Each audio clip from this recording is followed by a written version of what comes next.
এই মুহূর্তে রয়েছি নগর ভবনের ঠিক সামনেই। আপনারা যেমনটি দেখতে পাচ্ছেন, নগর ভবনে আজ দৈনন্দিন কর্মকাণ্ড চললেও এখানে ইশরাক হোসেন, বিএনপি নেতা ইশরাক হোসেনকে মেয়র হিসেবে ঘোষণা দেয়া এবং তাকে শপথ বাক্য পাঠ করানোর দাবিতেও আজও আমরা দেখেছি নগর ভবনের সামনে বেলা ১১টা থেকে তার সমর্থকেরা এসে বিক্ষোভ করেছেন।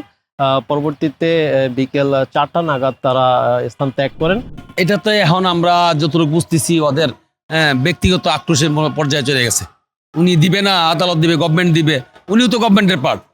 তো এটা অন্য কি করতেছে আমি বুঝতেছি না। যে দুইবার আদালতে রায় দিয়েছে, নির্বাচন কমিশন গেজেট প্রকাশ করছে, এরপর আপনার ওই কোর্ট থেকে রায় দিয়েছে, আইন মন্ত্রণালয়ের কোনো বাধা নাই।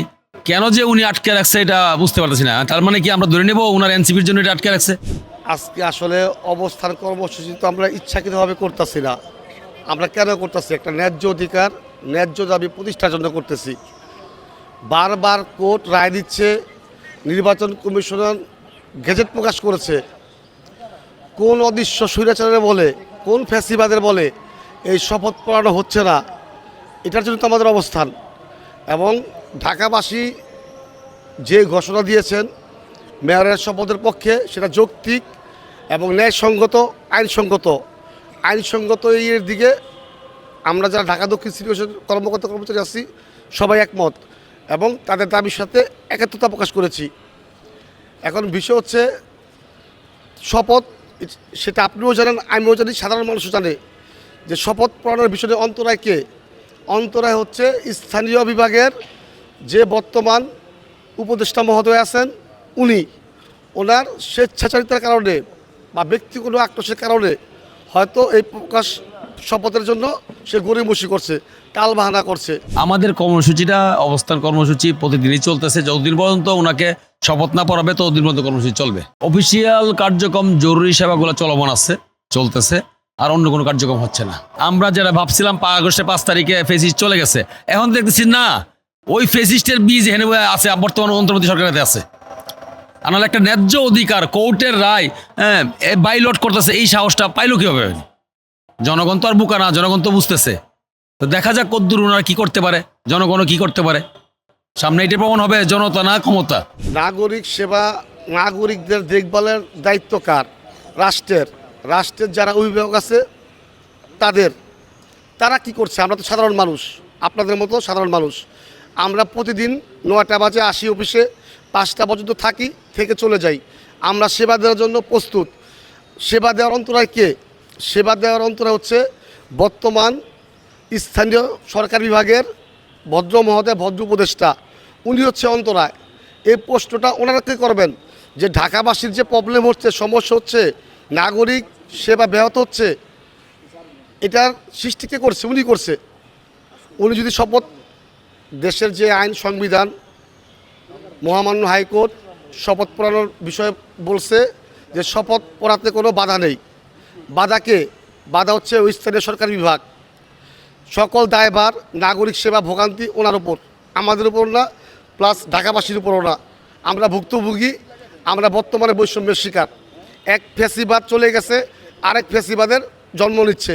হ্যাঁ, উনি তো ওই দিন ক্লিয়ারই বললো যে ওনাদের মানে বর্তমান মেয়রটার কিছু না, অন্তর্বর্তী সরকারের যে মনের যে লালসাটা, এই লালসাটা বাইর করে আনছে, এই রায়ের মধ্যে যে বাইরে আসছে।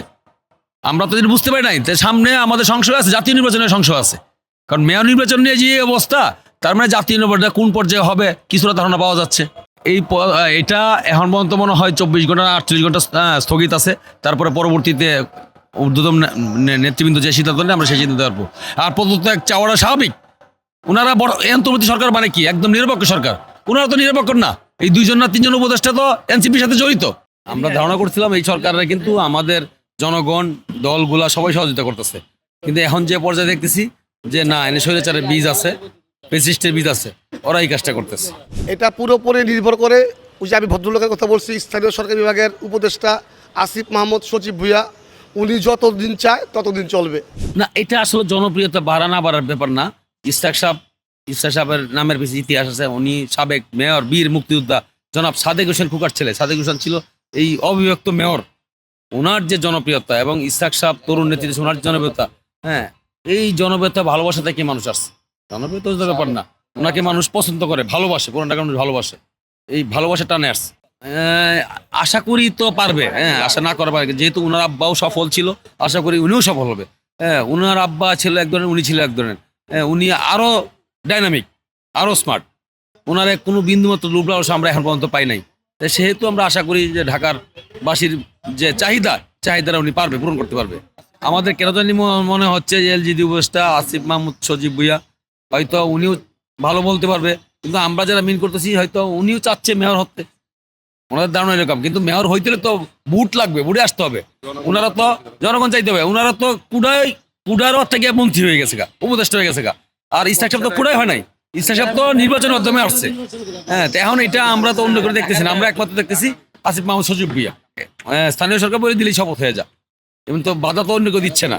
ঢাকাবাসী হিসেবে তার একটা বক্তব্য আমি শুনেছি, সে যাতে ঢাকাবাসী কোনো ভোগান্তির শিকার না হয়, যেমন ময়লা নিষ্কাশন, বজ্র প্রসারণ, বিদ্যুৎ, এই ধরনের কার্যক্রমগুলা সে সবাইকে নিজ উদ্যোগে দেখভাল করার জন্য আহ্বান করেছেন। ঢাকাবাসী তাই করছে, আমরাও তাই করছি। আমরা অবশ্যই চাচ্ছি নির্বাচন হোক, হ্যাঁ, অবশ্যই বিশেষ করে ঢাকা সিটি কর্পোরেশনগুলো অবশ্যই দরকার। তার আগে উনি যে রায় গেল, এত যুদ্ধ সংগ্রাম করে যে রায় পাইলো, রায়টা তাকে বসতে দিতে হবে, তাকে বসতে দিতে হবে। সে একদিন থাকুক, 2 দিন থাকুক, তারপর আপনি নির্বাচন দিয়ে দেন, সমস্যা নাই। হ্যাঁ, এতে যদি কোনো উপদেষ্টা আগ্রহ থাকে এই নির্বাচন করার, ওনারাও করুক, ওয়েলকাম। সেটা ঢাকাবাসী নির্ধারণ করবে, আর নির্ধারণ করবে এই দেশের মানুষ। চলমান আছে যেমন আপনি ধরেন